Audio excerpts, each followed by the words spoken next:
I call it free trade. You may put us in the jails, you may do anything you want, but we will not accept your authority. Breaking the white man's law. A look at the dark side of native sovereignty.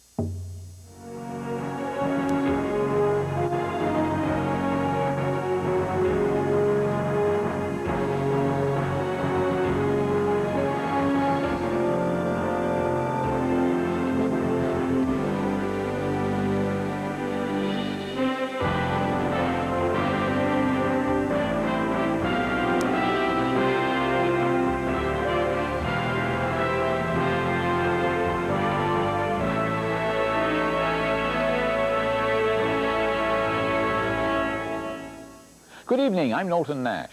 Tonight we explore a controversial aspect of our political landscape that has so far remained largely off limits to public debate.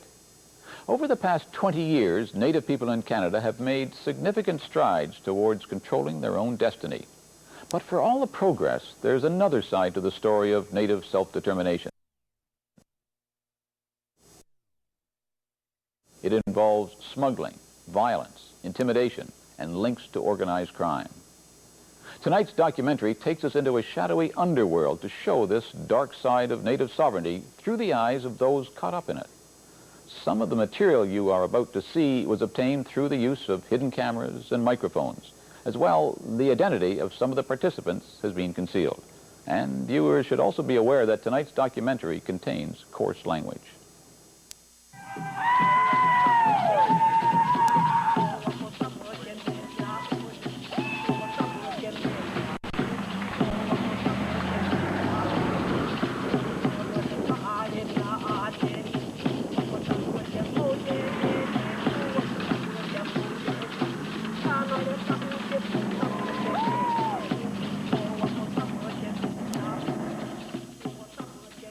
Across Canada, a new era of native militancy has exploded into the headlines.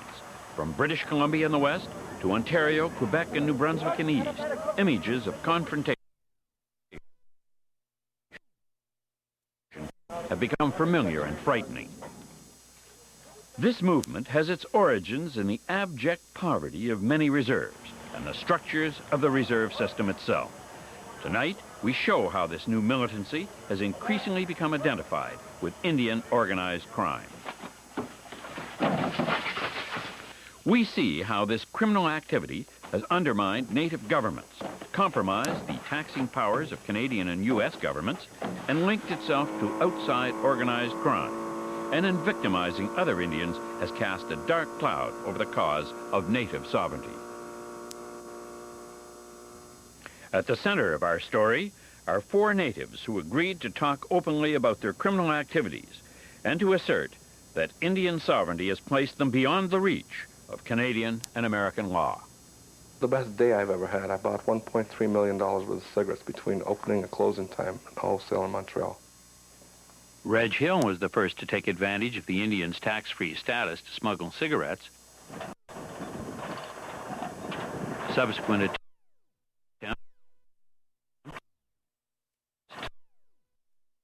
set up high-stakes bingo on the Six Nations Reserve, to develop a paramilitary group called the Warriors, and to expand his cigarette smuggling activities to British Columbia, brought him into conflict with law enforcement both on and off the reserve.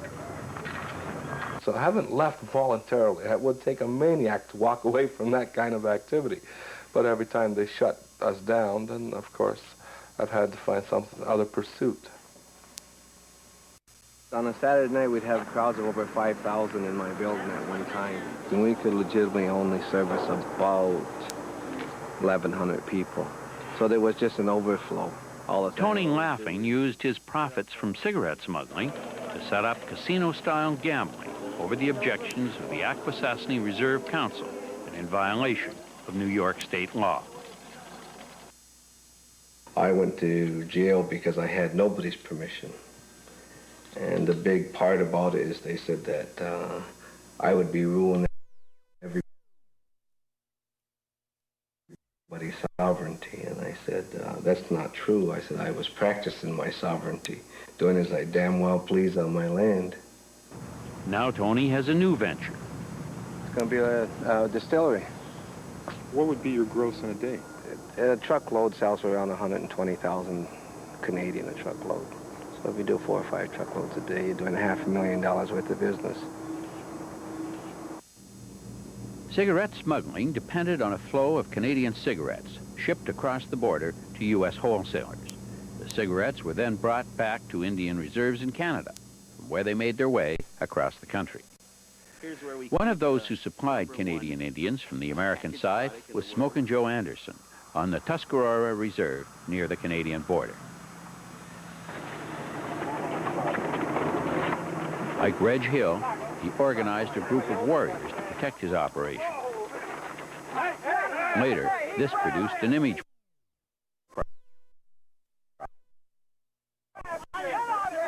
The word warrior got distorted because of the things that were happening in America or somewhere, and it became a bad word. So the people met, and we decided to become the Business Council. I've been with the president twice, President Clinton twice. I've been with Vice President Gore twice. It's what you call having a little bit of money, I guess, you know. Unrealistic goals, or maybe realistic goals, is trying to be a billionaire, you know, so why not?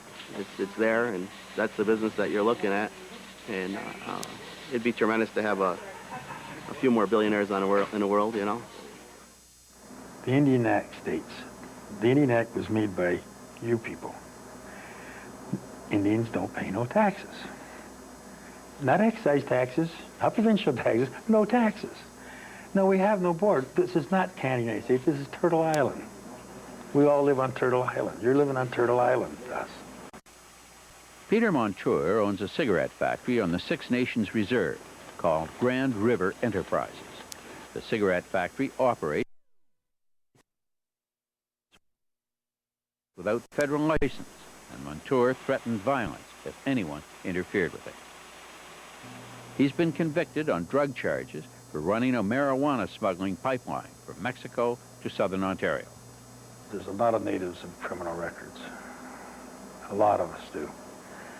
And I've often, I'm not trying to rationalize it, but I think a lot of it has to do with that we don't accept your authority. I mean, you might want to think we do. You may put us in the jails, you may do anything you want, but we will not accept your authority. While the effects of organized Indian crime are felt in reserves across Canada and the U.S., the center of criminal activity has been confined primarily to 4 reserves, all Iroquois. Tony Laughing lives on the American side of the Akwesasne Reserve, which straddles the Quebec-Ontario U.S.-Canada borders near Cornwall on the St. Lawrence River, offering unique opportunities for smuggling. Reg Hill and Peter Montour operate from the Six Nations Reserve in southern Ontario, while Joe Anderson uses as his base the Tuscarora Reserve near Buffalo, New York. Native cigarette smuggling activities have created a smuggling pipeline, which has since been used for guns, alcohol, drugs, even butter and chicken. You call it smuggling, I call it free trade. All 4 men have spent many years away from the reserve before returning to set up illegal businesses. All support or have helped fund the Heavily Armed Warrior Society, created to overcome opposition in the reserves and to keep Canadian and American law enforcement out. We trained regularly. I mean, not just for the possible confrontations with the RCMP, but also as the security, as the military for our nation, the Mohawk Nation. It's a very organized, very sophisticated business. This is being carried on by people who are violent. They don't like their territories being infringed upon, and they will take action against anyone that infringes upon it.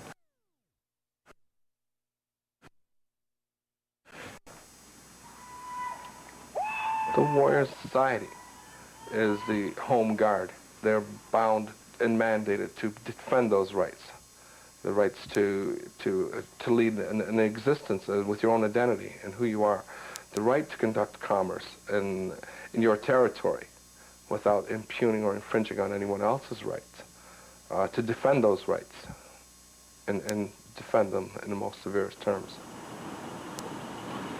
In 1990, The warriors on the Akwesasne Reserve were put to work to protect the illegal gambling businesses that Tony Laughing and others had established.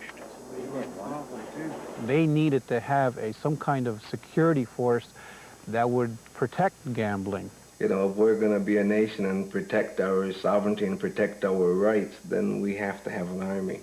And they needed to persuade the outside media that what they were doing was not necessarily protecting an illicit activity, a controversial activity, but they were acting in the best defense of Mohawk sovereignty.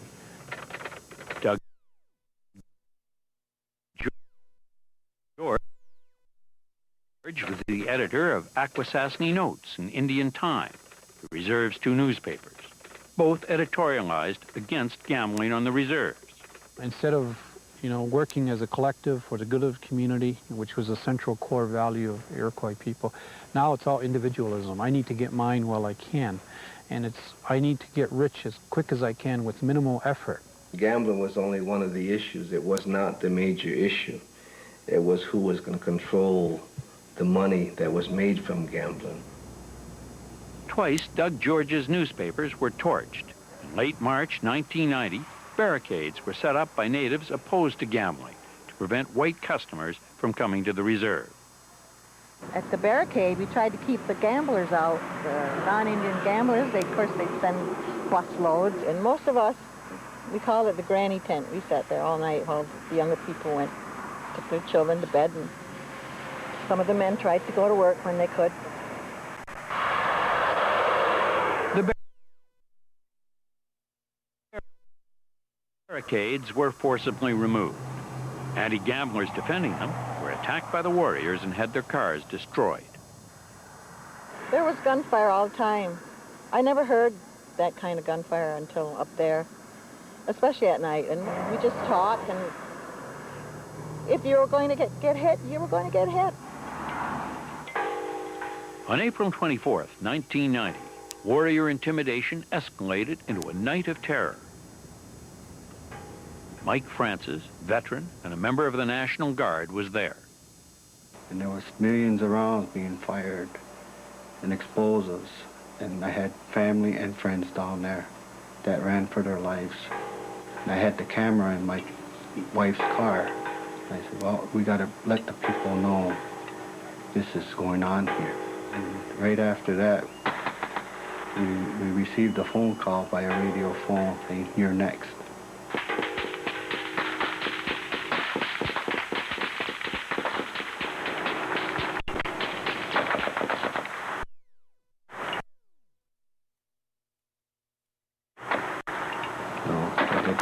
Tours overseas, and never under fire like that through my whole military career.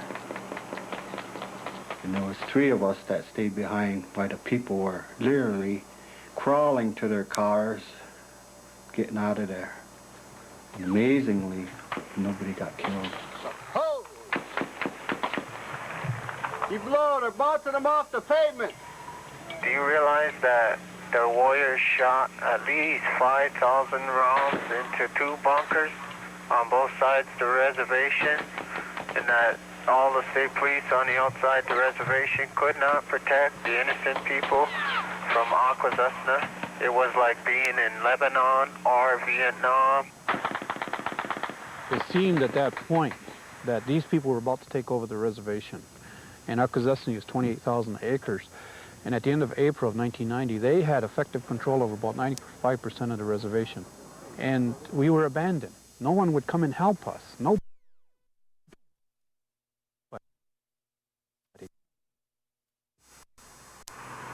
The spectacle of more than 1,000 people fleeing their homes did not stir either the Canadian or U.S. authorities to intervene, despite numerous requests that they do so. The residents were left to fend for themselves. I've been scared for about a year now. It's just getting worse now. What's it going to take to make things get better? I think it's going to take a death to make them come in and help us. Claude McIntosh, associate editor of the Cornwall Standard Freeholder, witnessed the exodus. We had a mass evacuation from Akwesasne to Cornwall. I believe about 1,000 people came to Cornwall. fearing for their lives. They were coming over in boats. I've never seen anything like it. The only law enforcement left on Akwesasne was the Mohawk Police Force, servicing only the Canadian side. And in the last week of April, their building came under heavy and prolonged fire from the warriors. The activity we had last night, there was quite a bit of gunfire.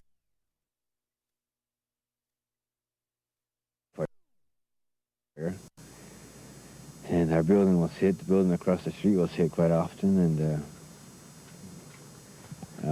we're just taking for granted that something is going to happen tonight. Prominent anti-gamblers who abandoned their homes had them burned or vandalized as the warriors sought to drive them from Akwesasne. One of these was Doug George's brother, Davy, who rather than abandon his home and risk its destruction, decided to defend it. Doug joined him.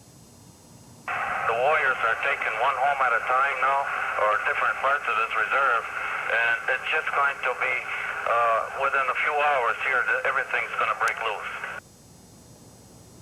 Warriors used CB radios to broadcast messages of intimidation, here directed against Davy George.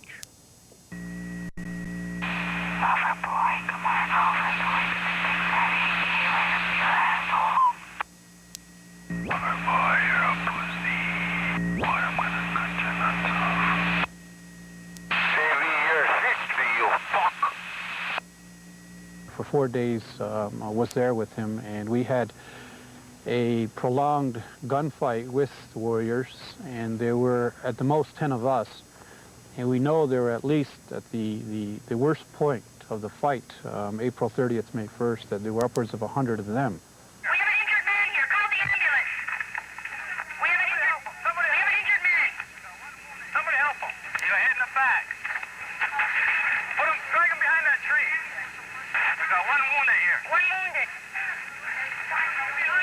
But it wasn't without cost, and 2 people died in that gunfight. All we are saying is give peace a chance. With the 2 killings, the police of all 3 jurisdictions, Ontario, Quebec, and New York State, entered Akwesasne and belatedly restored order. There will be no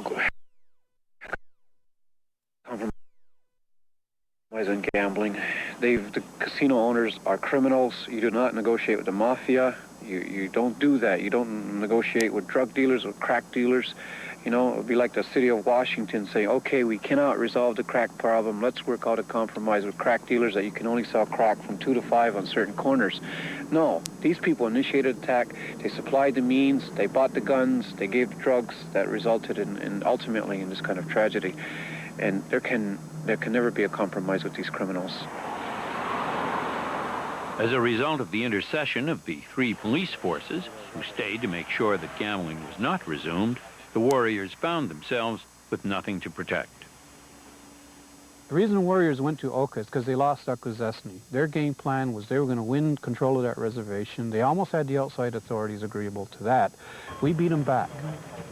They suffered a kind of a spiral, a loss of image, a loss of face in the eyes of the media. They had to do something that would regain that lost ground.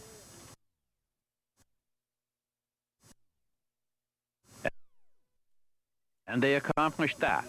At Oka, the images of armed warriors, most of whom were from Akwesasne and nearby Kahnawake, standing firm against the modern army, equipped with armored vehicles and helicopters, won worldwide media approval. Shoot! Shoot! Shoot, you fucker! I want to erect a statue to Brian Mulrooney one day. Because if he hadn't sent the troops into Oka, we wouldn't be organized yet. He did something for us that no other white man ever did, and he didn't do it with good intentions in mind.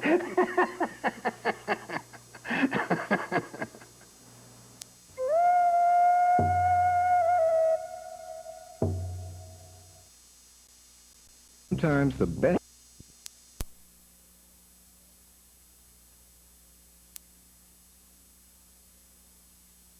levied on Canadian cigarettes caused smuggling to boom as never before.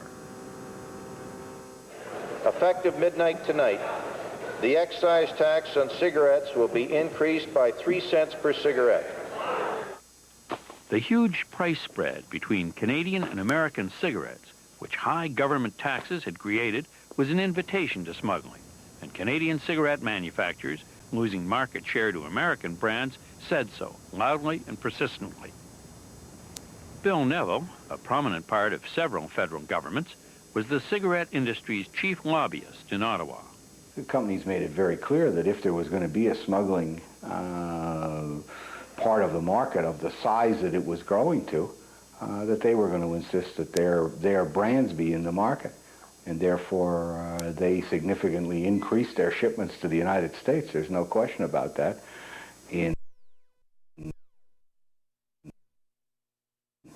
I guess one would have to say at least a tacit knowledge that a certain amount of that volume was going to come back into Canada.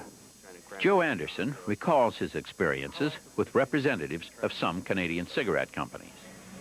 They were very aggressive. They even started to lie, I would say. That's what they did. They lied and said that you would be exclusive, and then they would hurry up and sell to anybody who had cash toward the end.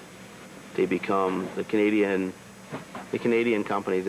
Some of them actually became the whores of the tobacco industry. The cigarette companies do not pay taxes on cigarettes exported from Canada. A huge trade developed when Indians, exempt from taxes themselves, began buying these cheap cigarettes from U.S. wholesalers and bringing them back into Canada. The tobacco companies, they know full well. We always paid for, even on the American side, everything was always paid for in Canadian dollars.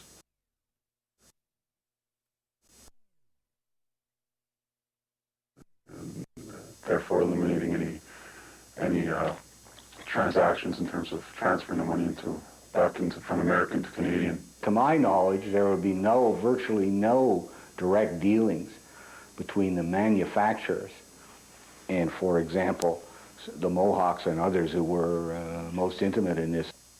During Reg Hill's 15 years in the tobacco business, he claims to have dealt a number of times with people representing Canadian cigarette companies.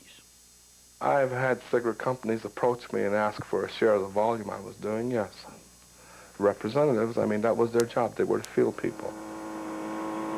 In February 1993, Canada placed an export tax on cigarettes in an effort to stop the smuggling.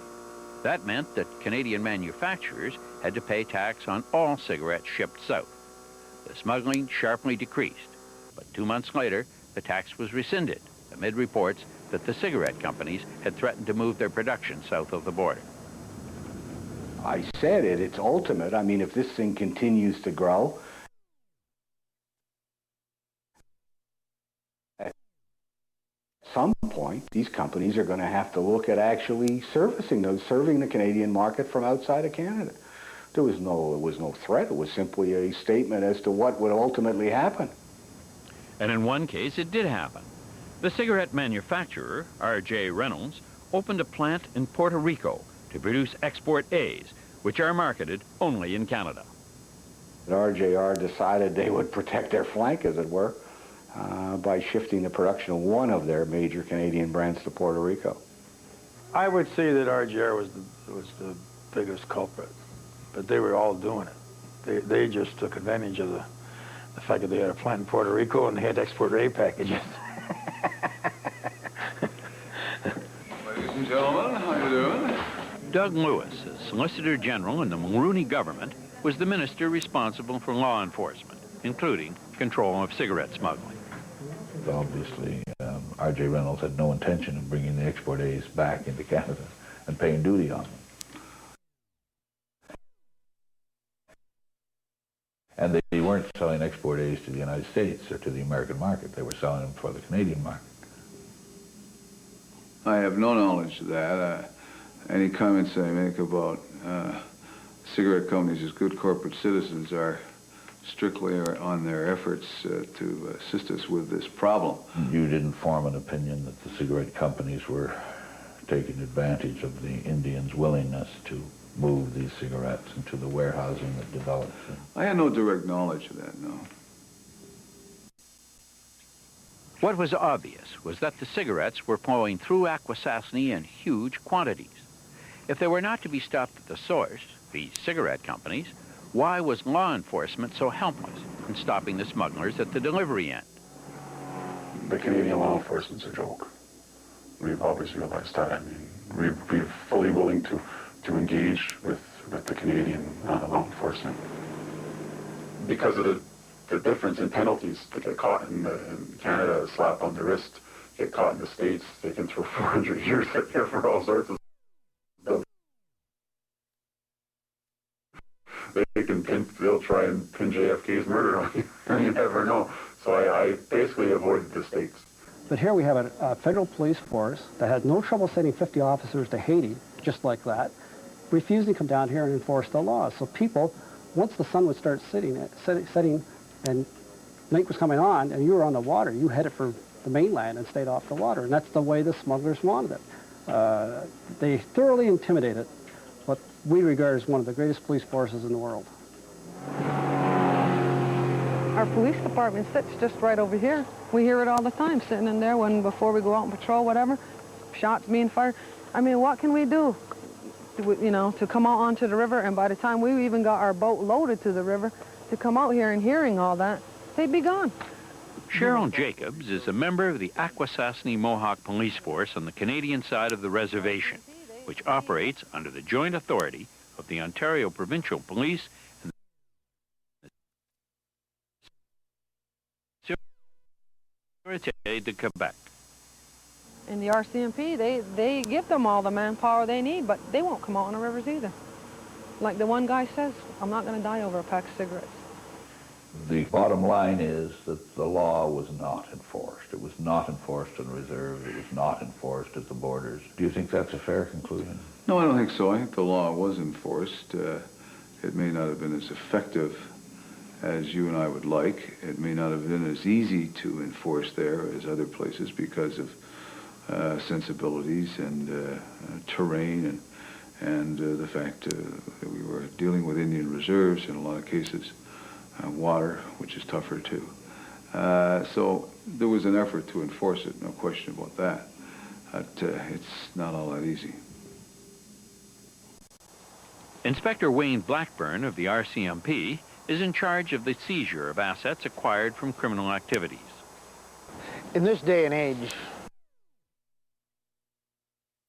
everything we do is difficult, and dealing with the natives, like everything else, if you do something that is highly questionable, you have a political ramification as well as a criminal ramification or civil. Have you ever seized any assets on an Indian reserve? To my knowledge, to date, no.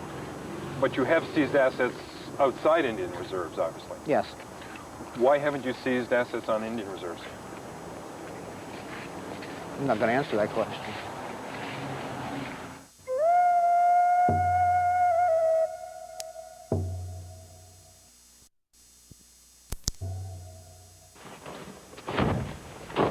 By the early 1990s, native crime had hit the big time, attracting a legion of criminal partners. Some of them were necessary allies in the elaborate smuggling industry. Others, unwelcome interlopers trying to skim or steal a slice of the action. I believe there's a lot of outside involvement in various organized crime groups that have realized that it's a free-for-all. I mean, there's so many areas where you can conduct business without that threat of being busted or whatnot. Every big crime family that had extra funds saw the windfall at Akwesasne, got money in wherever they could. Look, organized crime can be a lot of individuals and groups, and I don't want to single out any one particular group, but we knew that it wasn't a hit-and-miss affair. Most of the equipment for the Indian casinos at Akwesasne came from Las Vegas. One of the suppliers of the slot machines was Johnny Mash Machia, who was linked by the FBI to the New York Mafia family headed by the notorious Teflon Don, John Gotti. In order to gather evidence for this program, we made use of a camera which would fit in a jacket with a lens no larger than a pin. Martin Burke, wearing this concealed camera, visited Johnny Mash in his suburban New York City residence. I'm a member of organized crime. Yeah, that's what the FBI said. Very big in organized crime. Is that what they told you? That's what they said, yeah. Yeah. And you've never met John Gotti? You never know him? Could have, yeah, I doubt it. Maybe once if I did meet him, but I got nothing to do with Mr. Gotti. Yeah. Do you ever have anything to do with any of the families in New York? No, really. You live in New York. New York, you can bump into anybody. You don't know who it is or what it is. It's not a... If you live in New York, an Italian section, you probably meet them all. When Johnny Mash was arrested in a Las Vegas house by the FBI, John Gotti's father was found hiding in the bathroom. Do you remember Tony Lapping? Indian guy? Probably. I really can't recall to the thing. Isn't there a bad side that you might find yourself dealing with some pretty rough guys from outside? Like organized crime is always talked about. Isn't that a possibility? I don't think so, because as you recall, I mentioned that the state troopers and the FBI couldn't even penetrate us. I don't think the mafia could either. Oh, wait, yeah, I know. Tony, nice fellow. Yeah, Tony Vega, International. Yeah. That's, yeah, very, very nice fellow. Extremely nice man. Right. Matter of fact, wait, it's time to come back. As far as I was concerned, I loved them people up there. They were, you know, honorable, nice people. They'd done nothing wrong as far. I mean, you got gambling in 90 states now. Why must the government get in and put their nose in everybody's fucking business? You know, they may want to call us organized crime. The problem is, I guess they feel it's a crime for the Indians to be organized, and that's the problem, is that we're now getting organized and doing a lot of business amongst ourselves. Tell me something. What happened in 1990? It said you were convicted of illegal interstate shipment of gambling stuff or something. What happened there? That's gonna... shipping machines to the Indians. That's all. I mean, what crime did I commit? If I committed any, I sent machines to the Indian reservation. Did I rape anybody? Did I rob any? I stole machines. Yeah. That's all I done. Bill Neville acknowledges the participation of organized crime in cigarette smuggling. If the Indians hadn't been there, there still would have been significant smuggling, and B, that they were not really the key players in this. They were almost middlemen or couriers. Who, the Indians? Yeah, but there were other, certainly when it reached the level it ultimately did, there were other and even bigger players involved. Who are you referring to? Well, what one euphemistically refers to as organized crime. This became a very big business. At its peak, half of the Canadian tobacco market is worth, half of the central Canadian tobacco market is worth about $2 billion a year.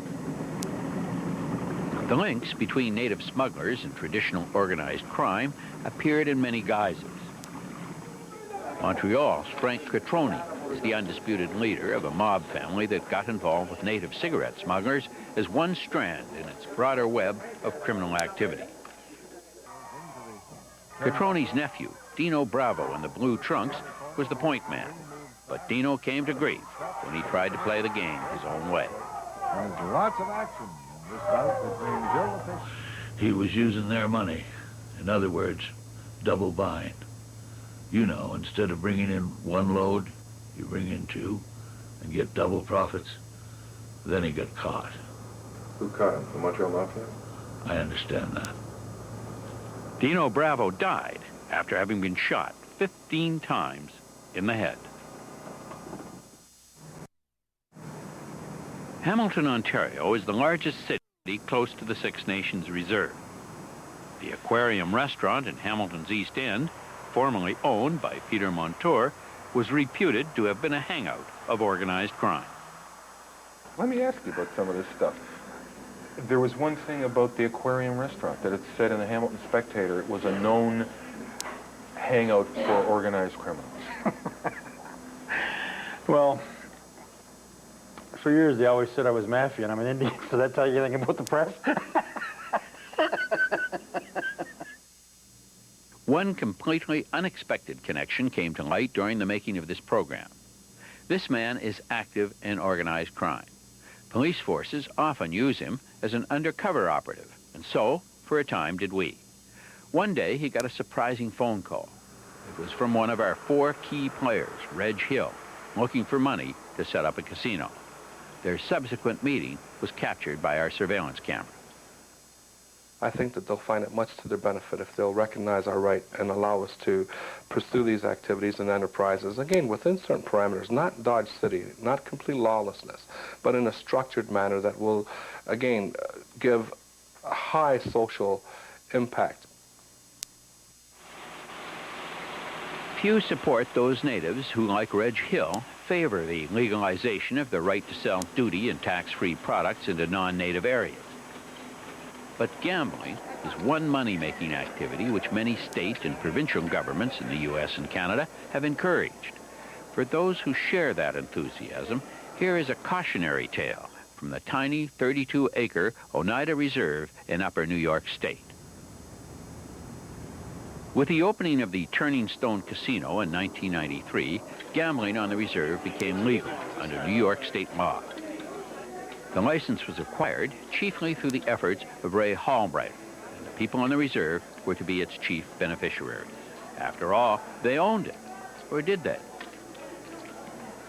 Hallbrighter, who'd been born in Syracuse and never lived on the reserve until he was an adult, thinks traditional Indian government is outmoded and sees his form of leadership as the wave of the future. Yes! Another winner! Well, just something someone told me one time. It's he who has the gold makes the rules. And I suppose that's the essence, in my view, of why business has made such change in Indian country, because of the shift in power as a result of the shift in economic power. Sovereignty is a pretty hollow concept without your ability to have economic resources, and in essence, economic sovereignty should take care of your people. Money pours in from white customers, served mainly by white employees. Ray Hallbrighter, with a BA from Syracuse University in business and postgraduate study at Harvard, runs the operation in trust, takes credit for numerous improvements. We've built 30 new homes in conjunction with the government program. We've paved our roads. We've taken care of our elders' heating needs in the winter. But so far, the money from the casino has improved life on the reserve very little, according to Ray Abomsawin. Abomsawin used to work with Hallbrighter, supervising efforts to assist the community. In terms of the housing conditions, the trailers, some walls caving in, floors falling through, rat infestation. There are very, very serious conditions of poverty. They've been around for years and years and years, but to this point in time, they basically have not changed. The amount of money being given by the nation to the members is fairly marginal. I am in charge of the business, and so I do the business what a typical CEO does. But when it comes to deciding what happens to the monies that belong to all of our people, we do it consensually. The fact that he was receiving a percentage of the income generated by the casino, by the smoke shop, by the bingo hall, and would amass an income of several $100,000 a year, I felt morally that it just wasn't right. So when I said I wanted to, bring this back to the council, I wanted further discussion, and I felt I was coerced into going along with this. I was basically told that I was going to no longer be working within 30 days. But the reality is that that the message that he's giving, and he said this in the council meeting, the reason this happened to you is to provide a lesson. So how much control does he have over the casino compared to how much control the nation has? Oh, no, he is the nation, according to him and, all his employees. He is the nation. He has gotten to the point where he's almost untouchable now. He's got himself into an executive office that has a security guard at the door. He's in control of all the monies totally. I am an educated successful, assertive person and leader for my people.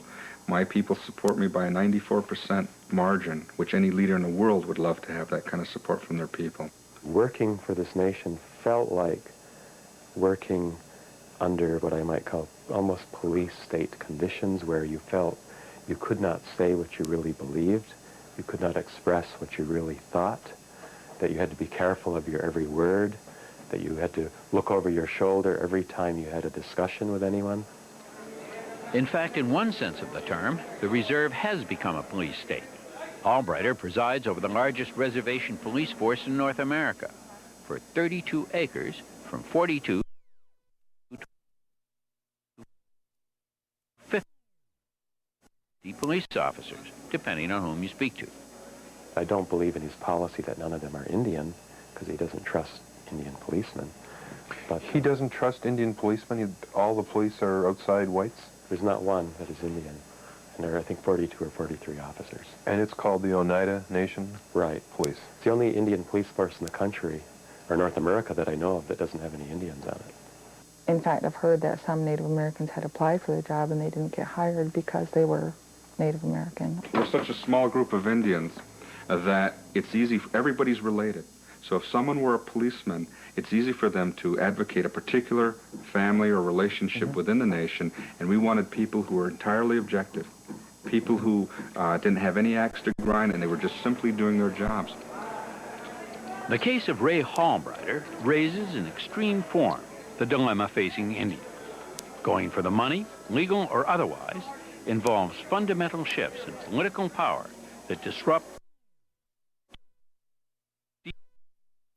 deeply a culture committed to communal and consensual decision-making.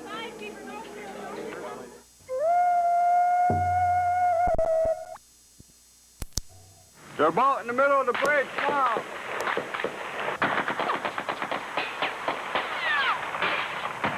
I watched the deterioration of our community in that way. I watched as the people who had formerly stood strong against this were overwhelmed.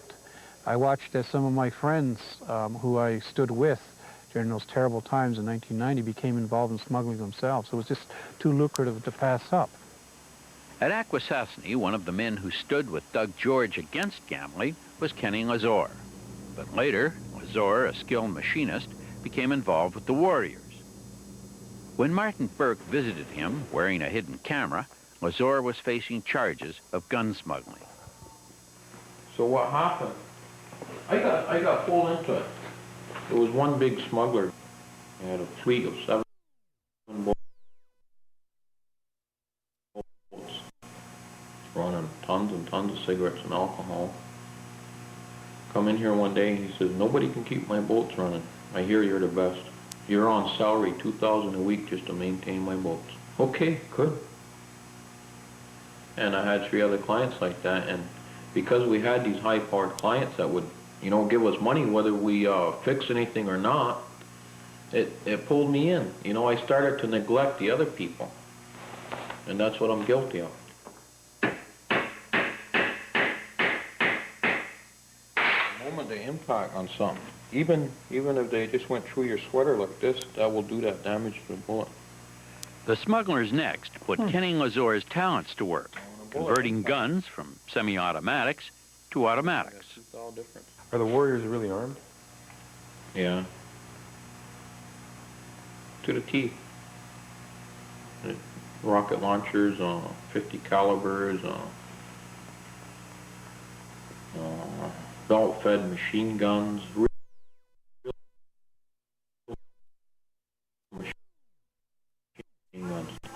I had the feeling I had was, hell, in 1990 we were dodging bullets from these guys, these Warriors. And I said I'd really like to find out where they're getting these kind of guns. So I hopefully, you know, deep down inside, I said if I do machine these little parts for them, maybe they will tell me where they're getting them, or maybe I could find out. That's what I was thinking. Kenny Lazor's curiosity, if that's what it was, eventually led to his being charged with conspiracy to traffic in machine guns, along with a non-native gun dealer from Messina, New York, named Rod Carney. This asshole gun dealer in Messina, that Carney, the one that got busted. I have never met that guy. I've never been to see him. And they got my name on the conspiracy charge with him. And they're supposed to use him as a main witness against me. I have never seen the guy. He's never seen me. He's the one that wouldn't sell the guns to the Mohawk police or the antis, so-called antis. He was only a warrior gun supplier. That's all he was. Now, I'll tell you something, just between you and me. I deserved it. I deserved it because of what I did over the last 3 years. I did something bad. What'd you do? I turned my back on the traditional people because they didn't have money and stuff. That's what I did. I turned my back. I quit going to the socials. I quit associating with them. And I looked down on them because, you know, they don't have much money. You know, that's what I did. That's what I'm guilty of, really. And that's probably more serious than what I'm being charged with because it's bad, huh? Is there a drug problem here on the reserve? Yes, there's a big drug problem here. That's where some of them that do have money may have the drugs. That's probably what's selling. Coke and crack, major drug dealers. Is this something that's really started a lot since the gambling came in?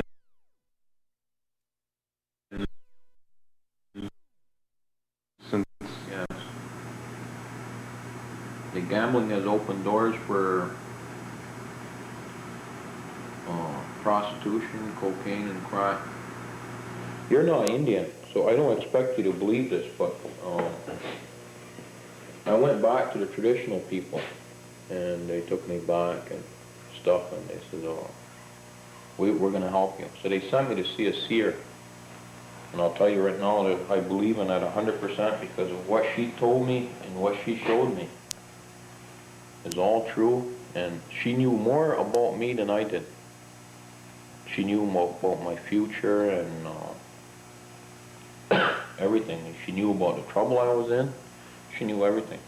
Everything. It scared me. I walked out of there completely changed. All these technologies that I know. I'm a tool and die maker, metallurgist, and I'm an engineer by trade. All that don't mean nothing. It's low intelligence to me now. Mm-hmm. You know, our tradition.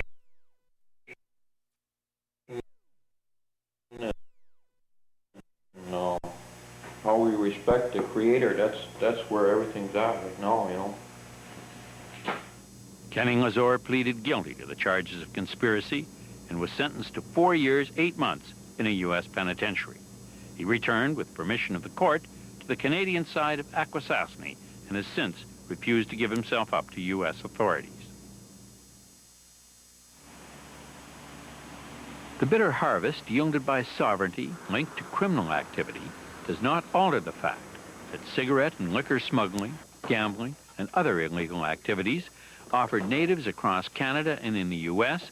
their first release from dependency, since the reserve system rendered them economically powerless and in many cases destitute. I wouldn't go back. I mean, then we'd be the poor old Indians again, you know, getting, you know, what, so you're waiting for a welfare check or going away, working 50 hours a week, all you're working to see your family only on weekends. You know, no, I wouldn't go back. I would do it over again. I'm not sorry that I went to jail. Someone had to make that step. I did. And if you say I paid for it, that's fine. Many of the leaders of Indian organized crime see themselves as an alternative to legitimate Indian governments. There's no such thing as chiefs. They are a mythical group that never meets, never met in years. And I asked the oldest member of the tribe if they can ever remember when that system ever worked. Nobody can remember when they actually worked. How traditional can you be as we approach the 21st century? You know, how traditional are they when they go to the grocery store? You know, they take a backpack, they take a wagon, they have a sled with a dog pulling it. They espouse traditionalism and espouse all these things. I respect my elders. But as far as this traditional, we should be out in the back step chewing moccasins when we're not inside lying corn,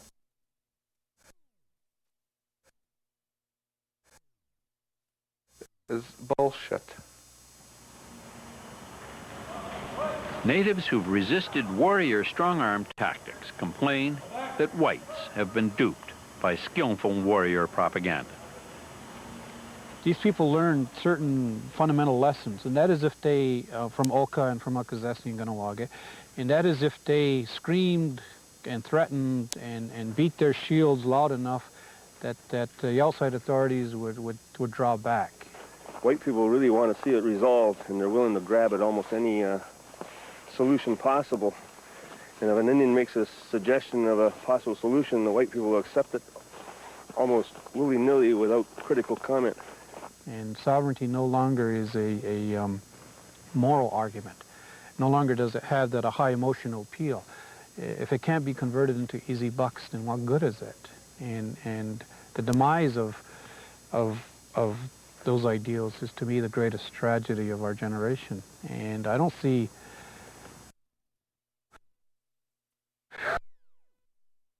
how it can be rectified anytime soon.